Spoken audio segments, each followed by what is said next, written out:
45 ఏళ్ళు దాటిన తర్వాత పురుషులలో మాత్రమే ఉండే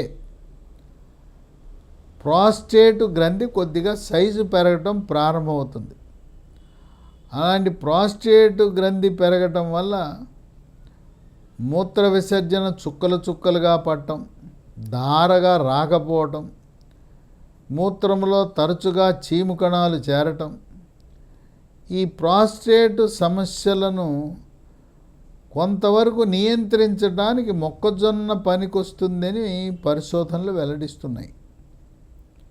5 రోగ నిరోధక శక్తిని పెంచి ఇమ్యూనిటీ బూస్టర్లా పనిచేస్తూ శరీరంలోకి బ్యాక్టీరియా, వైరస్, ఫంగస్ ప్రవేశించకుండా నిరోధించి అంటువ్యాధులైన అతిసార వ్యాధి, గ్యాస్ట్రోఎంట్రైటిస్, వాంతులు, విరోచనాలు, కలరా, కామెర్లు, టైఫాయిడ్, టీబీ, న్యూమోనియా లాంటి వ్యాధులు రాకుండా చేస్తుంది.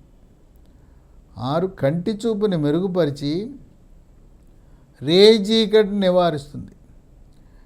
కళ్ళజోళ్ళు అవసరం లేకుండా మనకి కంటి చూపుని మెరుగుపరుస్తుంది.